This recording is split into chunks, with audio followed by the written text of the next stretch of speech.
All right, let's begin, Ali. Thanks for joining us this evening again. Thanks. So I have spoken to you about the whole setup here. You have been in a completely unrelated job before going into e-commerce, and you are suddenly dropped into an e-commerce business. Yeah. Not just a job, but a business. Yeah. You're running a business in there. Why did you do that? Yeah, so the genesis of Coconut Merchant, which is the company I run, I used to be a lawyer, and after I left the law, I went to work for the UN. I was working for the UN, and my whole motivation was to help farmers around the world, and that's what I want my life's work to be involved in.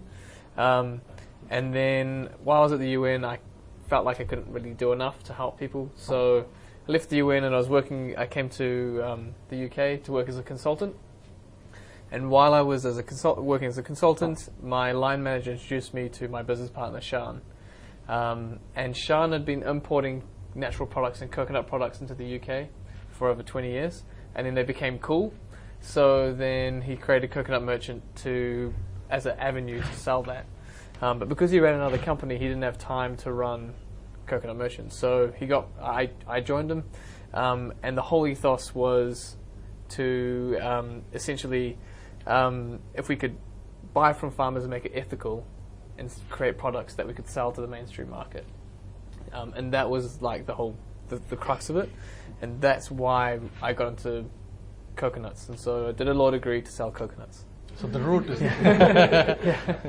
the root is still the same, right? That you wanted, you are in the ethical industry, and I don't know if it's an industry at all. Yeah. But the root was absolutely the same, and that's why you were able to relate to the new business right away. Yeah, yeah, right, yeah, exactly. And we needed an avenue to sell, so that's Amazon was like one of the flows into that. All right. Okay. Cool. So, next one. So you moved to a new job, right? You moved to a new business altogether, and it's a bigger responsibility as well. Yeah.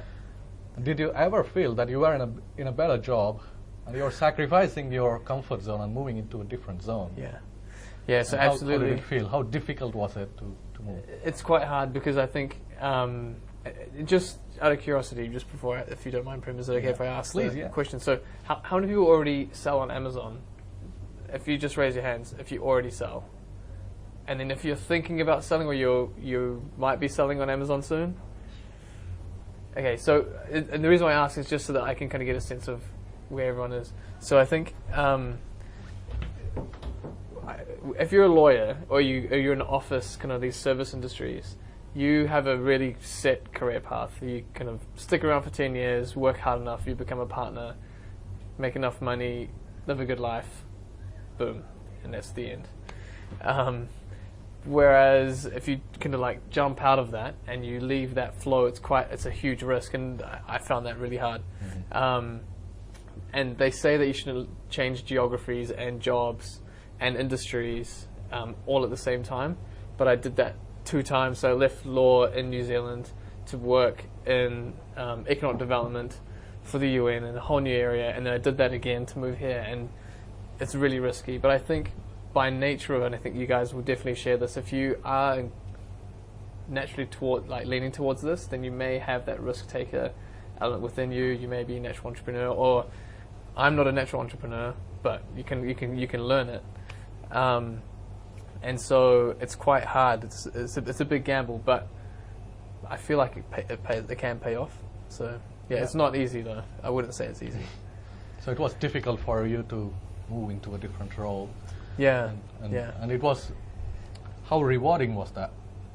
Yeah, and I found it personally quite rewarding because I really enjoy the process of building and creating something that didn't exist in the world before. So Coconut Merchant was just an idea, and now it's a real physical product that people can interact with. We have followers, we have quite some hardcore followers and customers. So I find that really exciting. And there's that Steve Jobs quote, if you read the book, it's basically, he says that, so if you think about it, everything in the world around you was created by someone.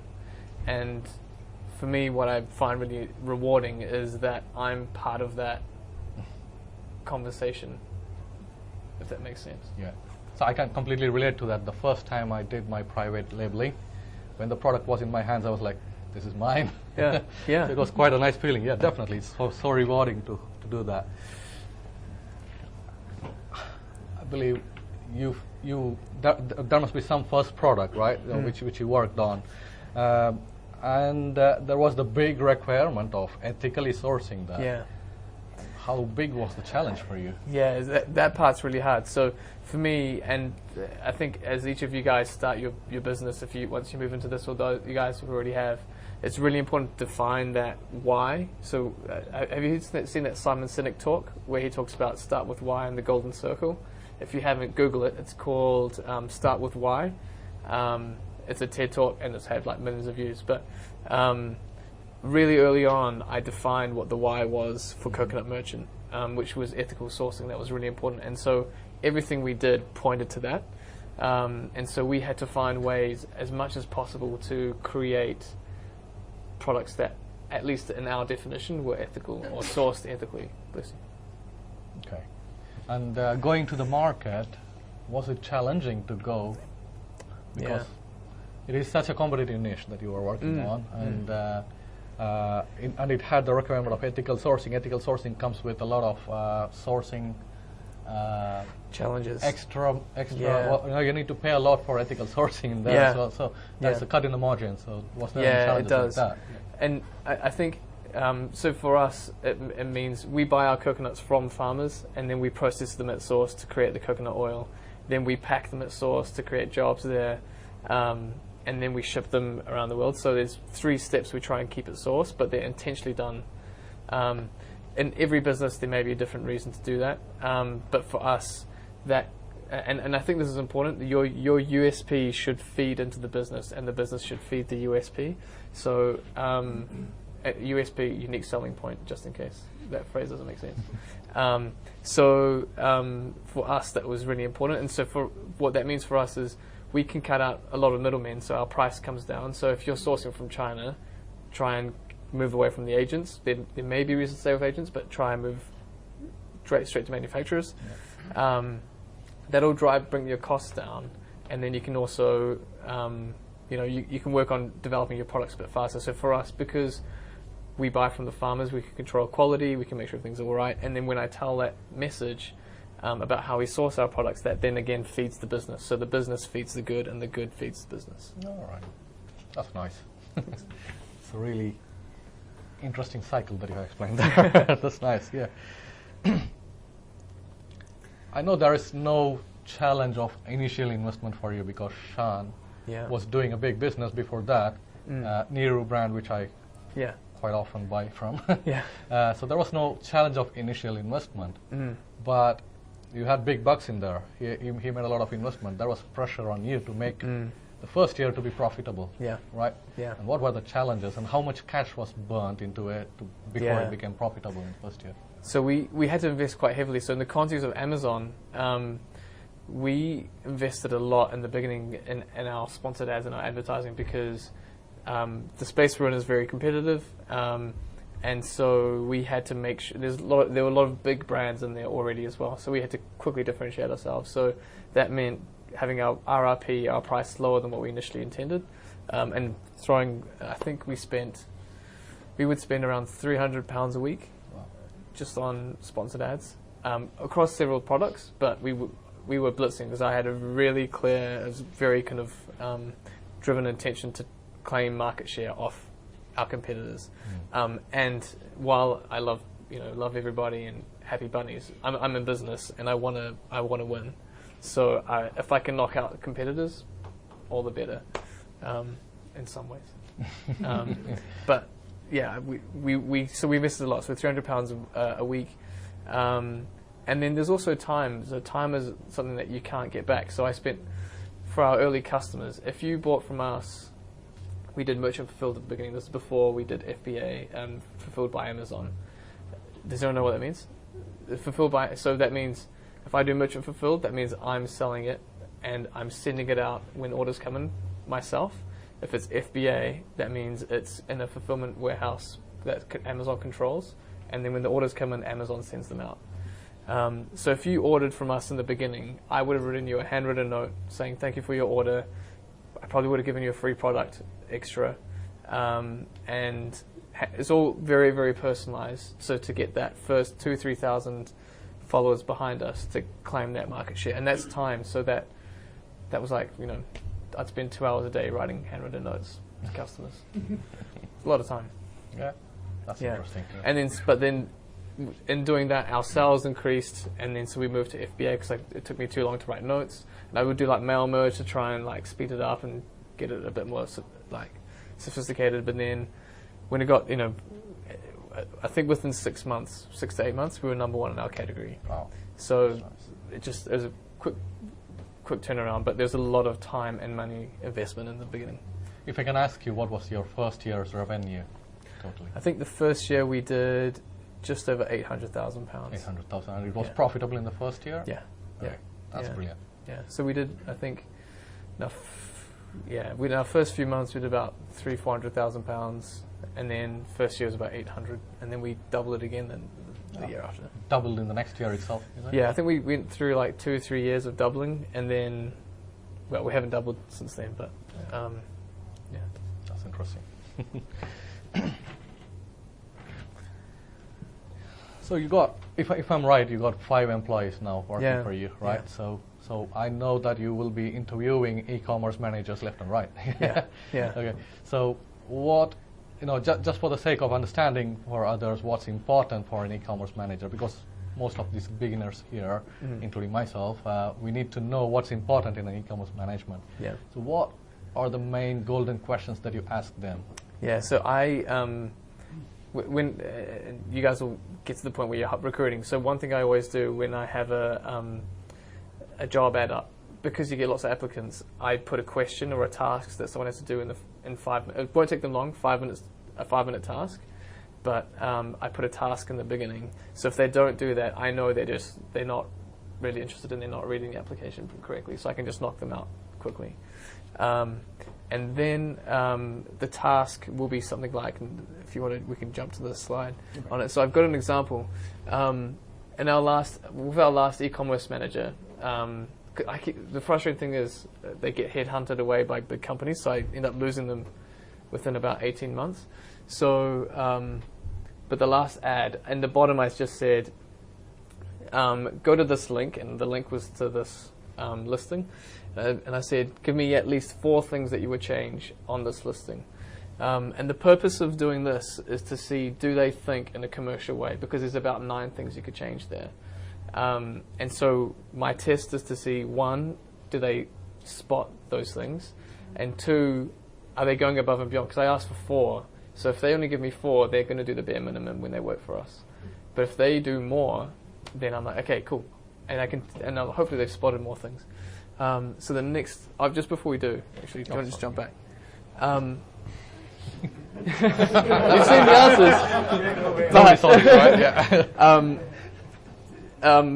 There's actually quite a few things, but the other purpose of doing this, I thought worthwhile sharing today, is so that you can kind of see what are some key things to make sure you have on your listings once you create your listing.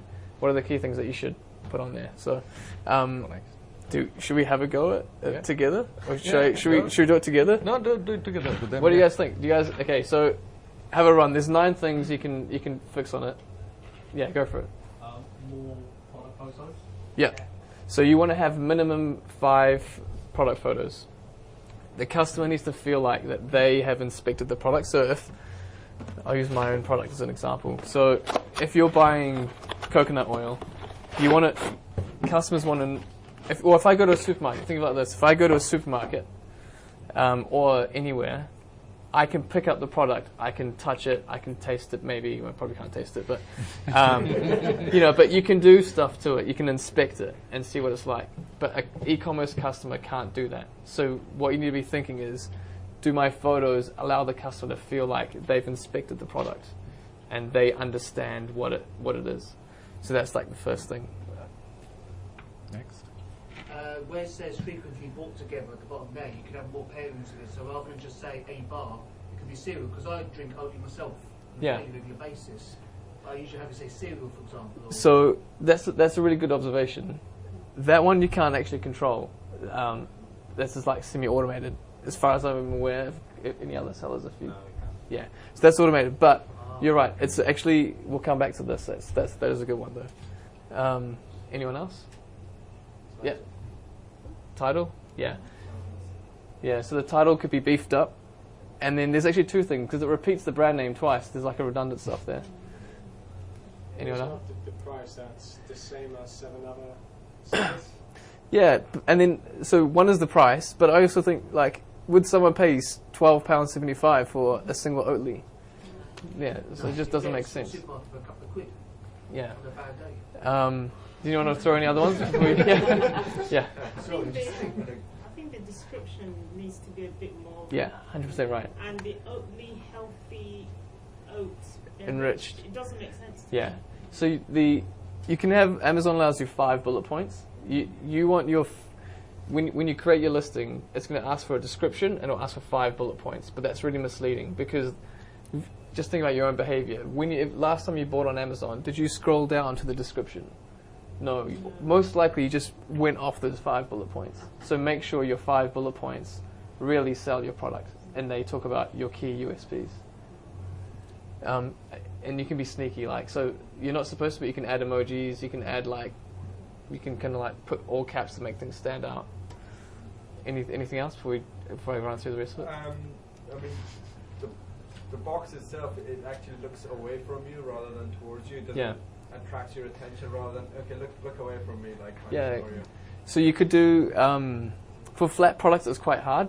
You could do straight on, but either way, if you have more photos, then you get all faces. A different angle Yeah. would have been better than that one. Yeah. Because at the moment I'm looking at it, but it feels like the product doesn't like me. Yeah. Do you understand? I know it's not Yep, a human being, yep. but you feel like Yeah. the product doesn't like me. You wanted to talk to It's you. looking away from Yeah. me. Go for it. Yeah, I feel like when you make a description, it needs to really make you feel like you want to drink it. Yeah. So it needs to have things like tasty, creamy. Yeah. You want to sell the product, Yeah, right? you want to feel like you're drinking There's 2 reviews that are really bad. And Yeah. one Boom. about That's the a product or really important one. the packaging or So you want to have minimum 5 reviews, and you want them to be 4 and above. So if you're at that point, you need to tell your friends to buy your product for you. Simple. Yeah. Yeah, another observation as well, they may not be able to do it for the reason, but if it was fulfilled by Amazon, Yeah. then it will get a lot more hits. For example, it would get, Spot on. Yeah. So yeah, you want to, ideally, this is the important bit. So if you can get your product into an Amazon warehouse, so it gets the Prime badge, and then as the man will tell you, your sales will increase by 4 times because some customers filter out non-Prime because they just want the product the next day and they trust it more. So get your product to an Amazon warehouse. Just so we don't run out of time, should we just jump straight through to the answers? Right. Sorry, You got your employees now. Yeah. But it's just stuff to think about if you're new. So you've got lots of arrows. So we've got photo, we've got repeat of Oatly, you got your pricing, you got the reviews, descriptions. The title needs to be beefed up, and then on the right, that was the Prime badge. So if it would say, this one says you get it by Monday, but I took this photo today. So if I want Oatly milk, I probably want it tomorrow. Or today. And then, similar to what you said, variations. So you can potentially, Oatly does other flavors, and you could do multi-packs. So you could do a single, you could do something in 6s and 12s. You could put variations in. If you don't know what variations are, but it's kind of like flavors and size, you can flip through them. A bit harder to set up, but it's worth it. And you can save on reviews if you do that. All right. Hope you all like that, and you can go join his team as well if you want. All right. So, what is your one golden advice for any beginner? So I was thinking about this, and this is, how many of you guys have read that 4-Hour Work Week book? Right, the Tim Ferriss, work 4 hours, it inspires you to try and do the thing, or you see those online those courses. So all respect to Tim Ferriss, he's awesome, but I have no idea how you could do an Amazon business in 4 hours a week to get it started anyway. You're going to have to put the hours in. So my big advice would be there is no shortcut to hard work. True. You're just going to have to like smash it out. You're lucky that Prem's got this group, and you can ask the group. When I started, we didn't have the group. I didn't know Zamir. So I would just spend hours and hours on the phone with seller support, trying to get our listings going and trying to get things going, trying to understand how it worked. So as much as I'd love to say, read the Tim Ferriss book, outsource what you can. To get it going, okay, maybe there's some things you can outsource, but to really get it going, nothing beats just hard work. So if you have a full-time job, just tell yourself, I'm going to do this for like 1 year. I'm just going to commit 4 hours, 20 hours a week to it. You can do it. Like, just wake up earlier. I wake up at 5. So I mean, like, just get up earlier, sacrifice a few weekends, but then once you've created your own business, like, sweet. Yeah. It's worth it. Yeah, it's definitely worth it. You need to work hard, which I learned. It's now a successful company. So what do you think has made your company quite successful? You know, just few years, making a multi-million pound business, it's not an easy thing. It's quite daunting to think about it. Yeah. What do you think was the success secret that you had? There is no, I don't think there's one thing. There were like several things that worked in our favor. One, we did everything we could to think outside the box and be different to our competitors. So our competitors don't write handwritten notes. Our competitors don't do the things we do. I'd buy their stuff to see what their products are like, so I could personally experience the customer experience of opening their parcels. So if you bought our coconut oil, you get it in a box like this.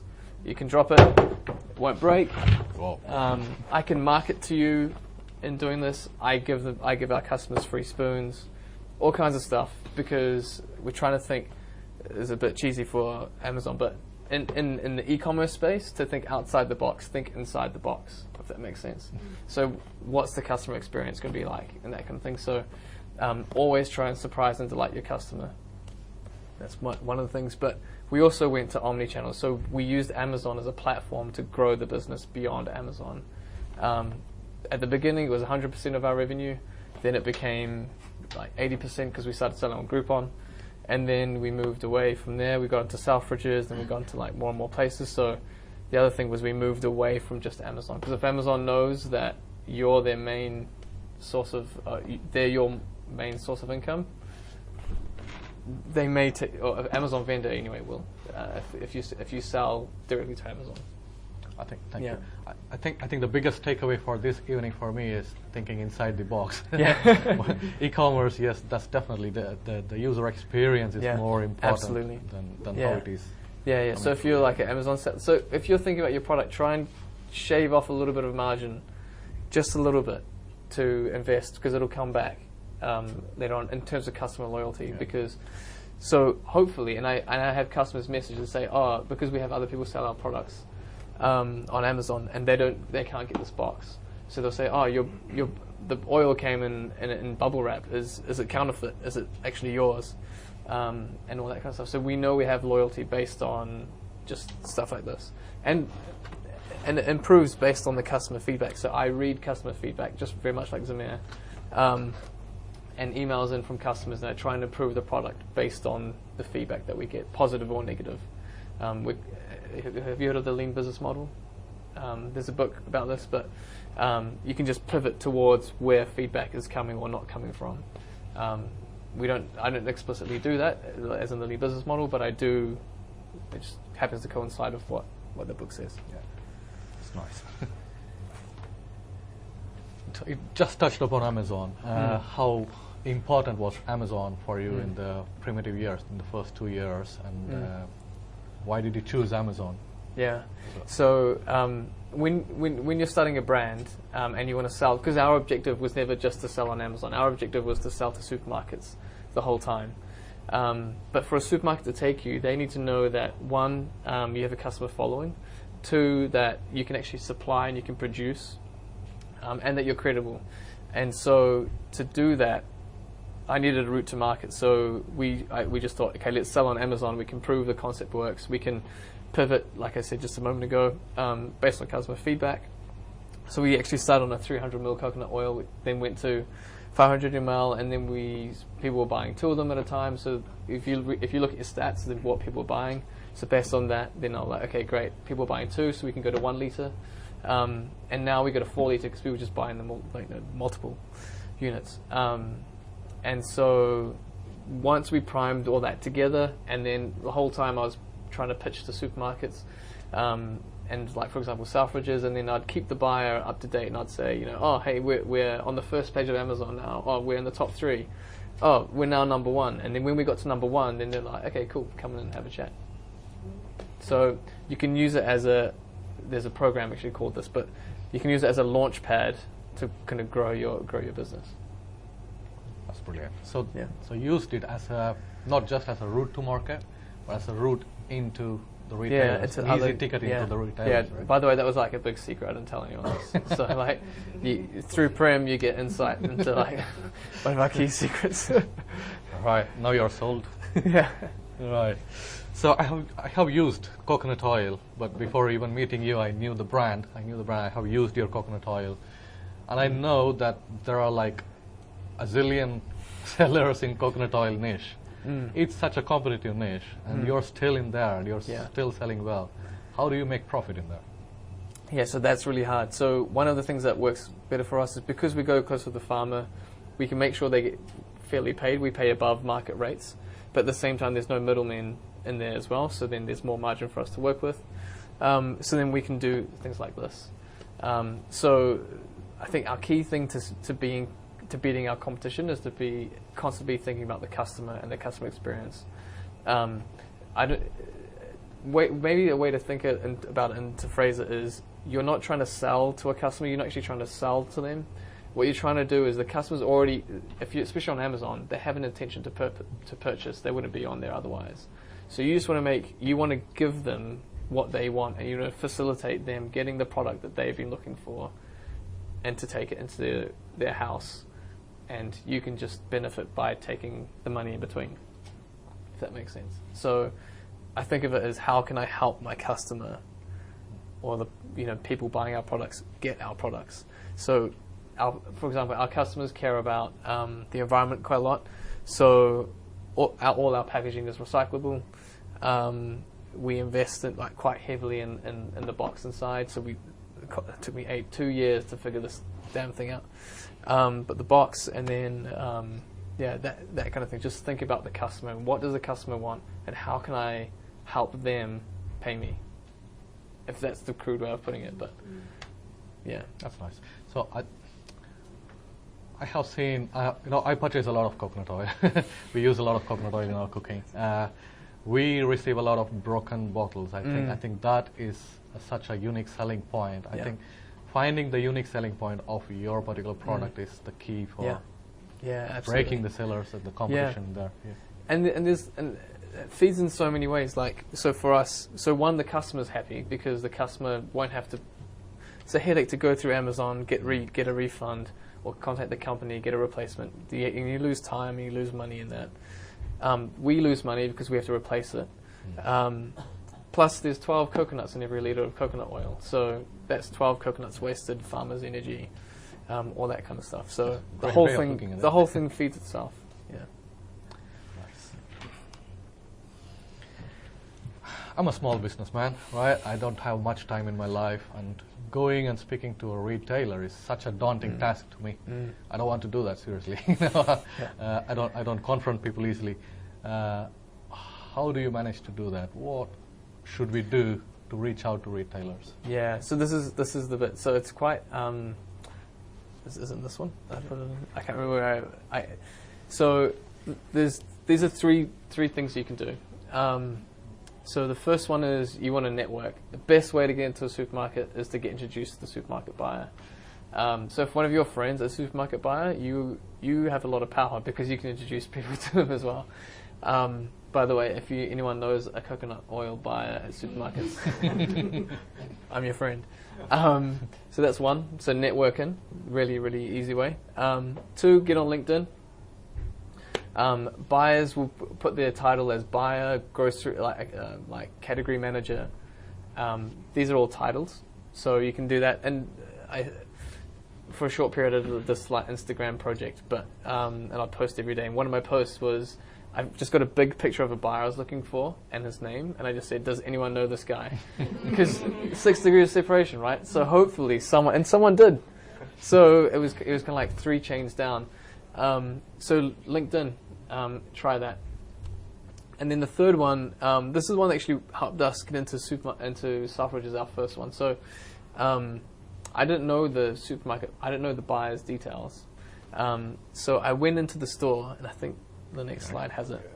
So I went to the store, and the people who stack the shelves are some of the most important people, because they basically unofficially decide who, if something sells out and they don't like the brand, then they just won't put more stuff on the shelf, right?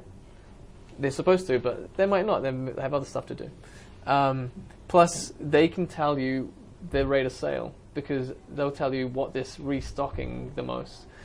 So they're really, really important people. So I went in, and this is Rosie, and I talked to her, and then she gave me this piece of paper, which was the buyer's details, and then that was when the conversation started with the buyer. So it just took me kind of going in. You kind of charm them. You got to be nice and friendly. But yeah, that's our old coconut oil, and Rosie, and that's how it started back in the day, pre-beard, shorter hair. Yeah. Oh, is that you? Yeah.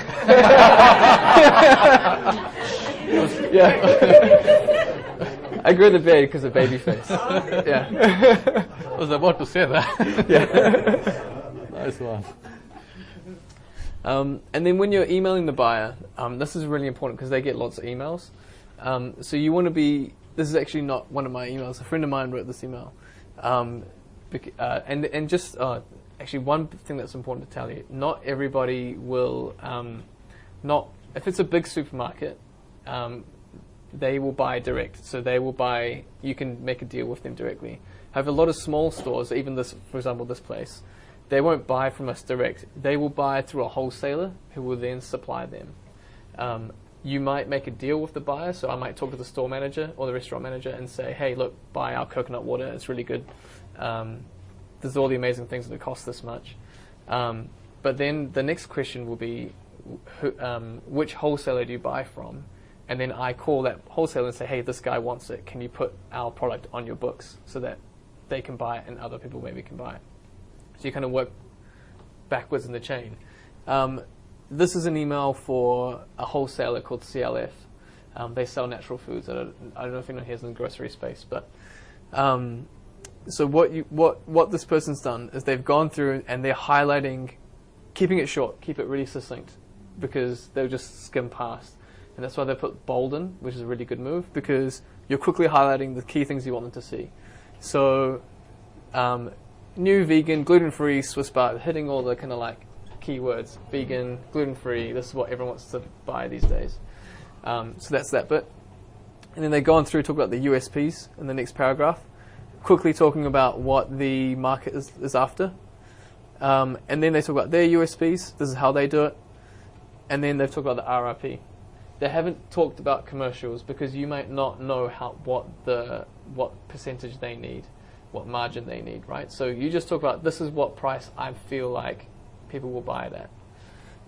And then you'll hopefully start a conversation. And in there, you can ask them, what's your margin expectation? Supermarkets, if you're just pitching to a supermarkets in the food space, and every category is different. So from jewelry to healthcare to food. But in food, it's about 40%. So the supermarket wants about 40%. Then they're going to want another 20% or plus for promotions, depending on what kind of like promotion mechanisms they have. So you need to make sure you have that in there. And then you think, right, can I actually sell? So have a rough sense. So through your networking, you've probably found some people who already sell into that space, or can at least give you a rough indication of margin expectation. Make sure that what you're supplying can match that margin expectation, so that you're not going to be selling at a loss. And then go in. Everywhere is different though. So, for example, Holland & Barrett, they are by far the worst. They want, if you know those penny saver deals, Yeah, we pay for those. So basically, that's about 75%, 80% margin that they want for a penny saver deal. So you need to have all that stuff in there. But if you've networked and you've talked to other people, so go to some trade shows, talk to brands that are already selling into those places, try and get an indication. Zamir goes to trade shows, I go to trade shows. I'm going to be at a trade show next week if you want to come along. It's the Asia Free From show in Olympia. Get some coconut stuff. But yeah, so network and just make sure the margins work roughly. And then when you go and start a conversation, you might be able to negotiate, but usually if you're a big brand, you can negotiate. If you're a small brand, they dictate to you what they want. And then that's only half the challenge. And then once you're in the supermarket, then you have to work your ass off to get it off the. I call it getting on the shelf and getting it off the shelf. But it's like the company's split into two halves: on shelf and off shelf. And then the off shelf part is another headache. But if you get on there, that's half the challenge. Is that cool? That's very useful. Thank you. And I think we can have a half-a-day session on that. Oh whole yeah, thing. yeah. I'm I sure. could go on for hours, yeah. and I'm not even an expert, so yeah. We don't want to go into the details there, but that's a good starter for us to look at it. You have gone through a lot of successes, but it's not always green. Sometimes it's grey as well. Yeah. So have you gone through any tough times where you almost stumbled a super growing business? Yeah. Happens all the time. And one thing I always tell our new staff is everyone acts like they know what they're doing, but no one knows shit. Like, no one knows what they're doing, really. Like, everyone's generally trying to guess it, and kind of like, you're kind of generally fudging. Even politicians, like, they're just kind of fudging it. So what I tell our staff is just have a theory, make sure you can back it up if I challenge you, and run with it. And so we've done loads of things. So we did this is one format, but then I also did plastic packaging, and that was like, I got 1 million emails from our customers saying, why have you gone to plastic? I hate plastic. And we'd invested in a whole lot we've spent so much money in getting the stock, and it was all sitting in the warehouse. So little things like that. So yeah, and then so we moved away from plastic, we went to this kind of packaging. So that's one. Staff retention is a real headache. If you don't keep staff morale high, then that can become an issue. At one point I had 2 staff get headhunted and 1 resigned, so in a team of 5, that was like, how do I deal with this? So I was kind of like pulling my hair out. So yeah, there's times where you have to kind of like just make sure that things will go wrong, and people, whenever you like listen to these biographies, I listen to How I Built This. It's a podcast. I don't know if you guys listen to that, but like they talk about their stories, like, yeah, we did this, and then we did this, and then we sold the company for $500 million, and it was easy.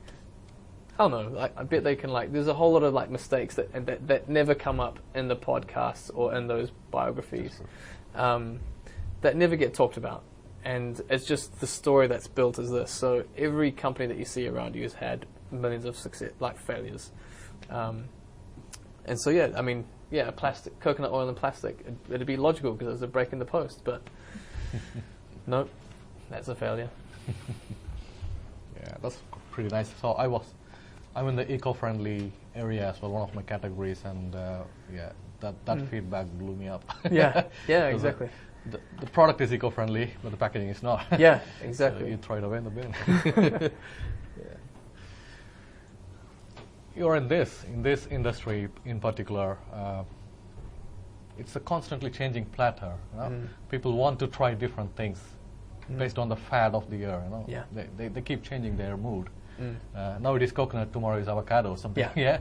So they keep changing the platter, and the number of sellers that are coming in are quite high as well. You have to keep your catalog quite fresh. Yeah. How do you manage that? So there's a little bit of instinct, I have to admit. And then there's a little bit of, there's quite a lot of talking to people and customers and staying ahead of the crowd. So one trend that's happening is I want the company to move away from pure commodity products, so base ingredients. We do coconut flour, sugar, butter, but they're one single ingredient, single format products. So we've been trying to move the company away in two areas actually. One is the value-added products, so products that you can't just call up a distributor and get a private label version of, that you have to actually just create and formulate, so we can defend that a bit more. And then the other one is coming up with products in, have you heard of circular economy? But it's, the circular economy is basically based around, if you think about your packaging, it's usually linear. So you buy the product, once you've used it, you throw it out, just a single line. But circular economy, the packaging gets reused. So you buy it, you might repurpose the packaging. It will have a purpose or value beyond what it comes in. So that's what we're trying to move all our products to as well. It's really hard, it's really expensive. So there's that kind of thing. And then the other one is actually what our friend here actually touched on. So there's a simple one that you guys could do is, do you remember he mentioned the frequently bought together, the little 2 boxes together? So keep an eye on that, because all your competition's ones, because that means customers are purchasing these together. So whether you can either see like, hey, great, I should add that to my product range, that additional product, or I should just put them together in a single product, and then I've got its own unique thing. That's a little hack if you're thinking about what to sell. But so there's information out there. You just have to kind of get amongst it. And so I go to trade shows. I talk to a lot of our customers. I attend every trade show. I do a lot of product sampling at every site if I can. Talk to people and just pick it up. And then it's kind of like just whispers, and slowly it becomes like a single voice. And through that and some intuition, and maybe some podcasts for some ideas. Yeah. All right, brilliant. Thank you.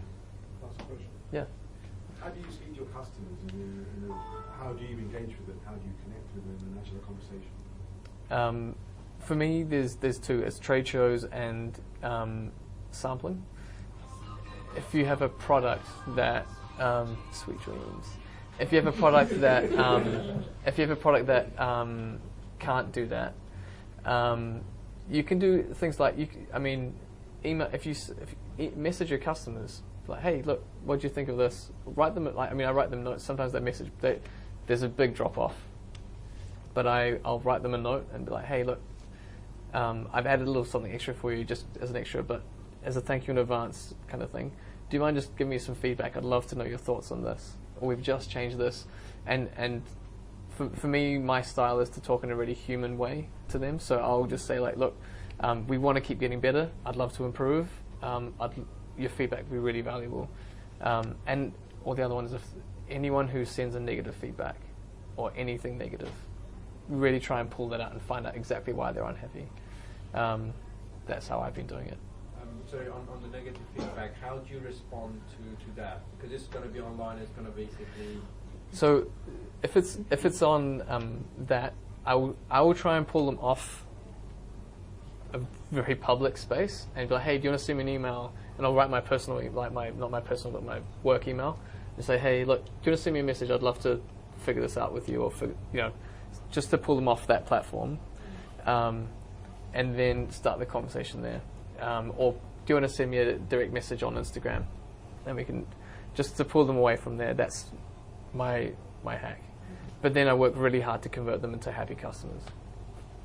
Just before we go on to the question and answer session, that's the last bit, mate. What's your future plans for world domination with coconuts? Yeah. So right now we're we do Europe, but we're only just launching into the US. And again, that same model: go in, pivot, find out what the market wants, and then start approaching retailers. That's going to be our approach. Same with Australia. We're doing the same thing via Amazon. It's a great little trick. I don't know why more people don't do it, but you guys can do it now. Yeah, that's our plan. And we're going through a round of investment. So if you guys want to invest in Coconut Merchant, keep in touch. Yeah. Definitely. Thank you, Ali. And open for your questions. Please keep it very precise and non-contextual. If you have any particular questions related to your business, keep it for later as a conversation. Please keep the questions precise. Yeah. Quick one. You were saying about it was quite an evolution to get that box, so you can drop it now and it won't break. Yeah. How did you deal with the negative reviews before you got to that? Yeah. So you're quite lucky. If it breaks en route, it's actually Amazon's fault. Sure. So because it's just to give that context as well. So if I fulfill through Amazon and it gets lost or damaged en route, that's Amazon's fault. In theory, I take it as personally my fault, but so that's their fault. So then the feedback gets wiped. So that's how you can get rid of that. But people will message in because in the whole flow of it, they'll still message you to say, "Oh, this broke en route. Can you send me a replacement?" And so that's when you get enough frequency of those, and it only takes, for me anyway, 2 or 3 comments, and that's enough. I'm like, that's an issue that needs to be fixed. Sure. Yeah. And have you been able to remove all of the negative reviews like that? Yeah, if it's because it was broken en route, sure. Okay. Amazon, as a policy, has to remove it. So you just message in and say, look, through seller support, you go through the buttons. They make it harder to get to it, but you can. Yeah. But do they remove it? Is Amazon remove the comment, or the person who left it? Amazon will remove it. It'll just disappear. Yeah. Sorry, just go our friend over there. You just began your business. Yeah. You just said you invested quite heavily on the PPC. I feel like ACOS was really sky high.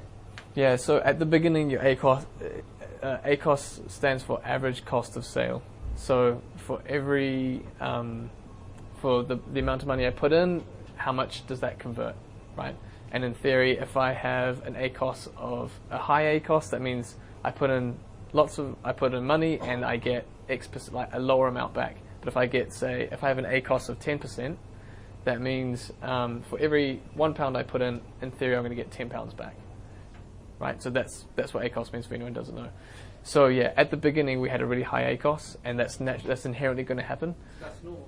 That's totally normal. But you want to give yourself about 2 months. And to be honest, if you Zamir is really good at this stuff. He's standing in the corner, but you want your ACOS to slowly come down. So at the beginning it's really high, and then you want to invest more into it, and then bring it down. But that involves things like taking away adding negative keywords, taking away unperforming words, expanding on it. There's lots of little things you need to do. You can't just throw money at it blindly. You want to learn from what's not working, and then slowly get it down. And then what is working, just throw money at it. Did you with ACOS, because you're targeting specific keywords, did you go for the high hitting keywords straight away, or you get strategic with it, or were you like, that's it? It's a mix. It's a mix. And so like we were like, okay, ours is coconut oil. So at the beginning we was like bidding 27p. I remember like putting in 27p. Now it's like almost £1 for the same click. So competition will go up when it works. But then you got to work and find your other niches. Then you hopefully get your sales velocity up. And sales velocity, in case you don't know, that's like the speed at which customers are purchasing it. So the higher the velocity, the more Amazon will reward you by sticking you on the front page. So you want to get your sales velocity higher, and then you want to, does that make sense? Does that answer the question? Because I find like getting to the second and third page is quite okay, but getting to the first page seems starting. Do I throw more money at it, or do I be reserved with it? It's tactical. It's a strategic. There's no I would love to say this is the answer. It depends on what you're doing and the keywords. Yeah, but have a chat, doesn't it? So you touched on it earlier, where if something goes missing, even if something's from Amazon, it goes missing, broken, obviously Amazon will take care of it. So for example, they'll remove the bad feedback, whatever. So let's say, for example, I send a product, I get it fulfilled by Amazon, customers receive it. In turn, obviously Amazon will take the hit because it's their responsibility. Does Amazon then buy the product from me again and send it out? Does it just refund the customer and I'll keep the money? How does it? Yeah, pretty much. That's what happens. Okay, so just refund. They won't. Amazon will never replace the product, so you will lose the ability to do that. If that happens, you won't know it's happened. So if the customer messages, then you can have the choice of actually, I'll send you a replacement because the customer messaged you, but they don't always do that. Yeah, sure, but usually just the Amazon that will just reimburse the customer and you don't lose out. Yeah, and just reminds me as well, I did say you won't know that, but Amazon does send you emails when they do reimburse customers, and it will tell you why it was reimbursed. So it'll say unfulfillable address, damaged en route. There'll be a reason, and so if you see lots of damaged en route, you need to fix that. And if Amazon is constantly reimbursing you because your stuff's breaking en route, then they'll just agree not to fulfill it, and they'll still cover their own asses. So it's only a short-term fix. You mentioned about going through other channels. Is that only been physical channels, like supermarkets or Selfridges, or have you done? We do everyone. So we do. Admittedly, we don't do eBay. I just never got time to learn eBay really well. But we do Groupon. I'm looking at QVC. Spanx. Have you heard of Spanx? They started on QVC. So there's no my personal theory is the more I'm selling, the more farmers I'm getting involved. So the better it is. I don't have that kind of some brands, they kind of no, it's not for us. That's fine. For me, it doesn't matter. I'll sell anywhere. And have you done what other marketing have you done apart from PPC on Amazon? Have you done influence marketing? Yeah. So really early on, I started messaging. I'd just go on Instagram, just look at the hashtags that related to us, and just comment on people and start conversations with them. And then I found out one of them was like the first one, she made this really cool, out of an apple, she made it look like into a McDonald's French fries box. I said, that looks really cool. I just started a conversation. Turned out she was a huge blogger. I didn't know, I don't use social media. I hate social media. But it turned out she was a massive blogger. And so she started creating recipes for us. We do Facebook. We tested out YouTube ads, all kinds of stuff. But I mean, this is marketing.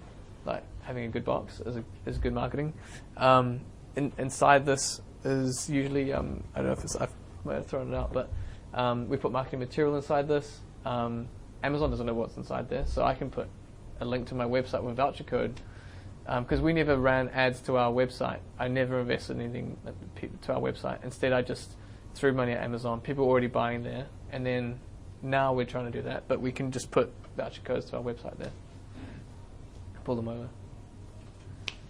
Hi, Amazon is a review-based platform. Yeah. However, most people don't leave reviews unless they're incredibly happy with something, or incredibly unhappy with something. Yeah. So when you launch a new product, apart from asking friends and family, do you have any other strategy to get those first people? Yeah, there are a couple. I don't know if anyone went to that. There's a couple out. There's tools. I mean, Zamir, again, this part is, I have to admit, is Zamir's forte. I kind of learnt this off Zamir. But there are tools that you can use to kind of get those, and for that, I recommend just have a chat to him. But what you want to do is you want to, if you have a community of people who for example, our social media, I will put a voucher code that you can only see on our social media posts, and our community is already following us there. So I'm like, hey, come over to Amazon and get 20%, 30% off this new product we've launched, which is what we do.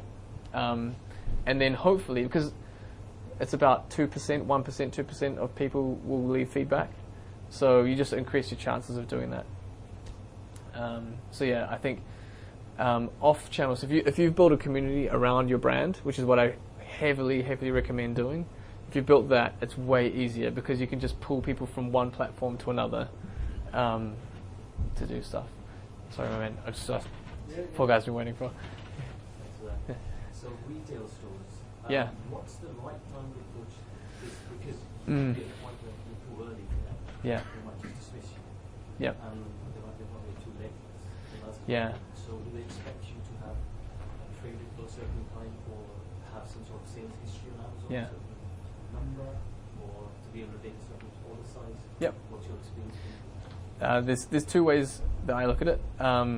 One is you can test it yourself. Maybe don't try and take a chunk out of Tesco straight away. Maybe look at wholesale, which is what we did. We went to wholesalers and smaller distributors first, because then you can prove your product and you have so for example, Tesco buy coconut water from us, but they order over Ramadan we sold 32 containers, right? So that's that's a lot of coconut water. So if I get that wrong, that's a lot of money just disappeared. But instead, we'll go to a wholesaler and then test the product, make sure it works there. Obviously, we've done it on Amazon too, but does it work on a retail shelf? And then you can tell them, look, it's worked here and it's also worked there. We're not just an online brand; we're also a physical store brand. And the whole, you can approach them anyway, start the conversation. I mean, do it within reason, but they will know. I mean, they kind of get a sense. They'll ask you questions about, can you supply us? So we went to Selfridges first, we went to Planet Organic first, and Tesco came around afterwards. So, and Sainsbury's and Ocado and the other ones. So we didn't go straight to the top. You can, and there are companies who do it, but usually they want a proof of concept. So in terms of your question, when should you go? You'll kind of have a sense because you'll know, one, I have the capital to be able to supply them, or I'll be able to find the capital, invoice financing or something like that. And I'll be able to scale to that because your factory may not be able to scale to that size. That's one. And then another point which, and without realizing you touched on, but supermarkets have a thing called range reviews. So they will review their range at certain points in the year, and that's when they'll change what goes on the shelf and what goes off the shelf. So you have to start the conversation and then ask them, by the way, when is your range review, so that I can make sure I'm timed for that. Or if you've networked, they'll tell you, in November is when Tesco changes their coconut oil, or that's when they'll start reviewing it. So you time your approaches for that, or you keep your conversation going to hit that. Just another quick follow-up. So, of course, the bigger ones, Tesco, Sainsbury's, Yeah. heard of them.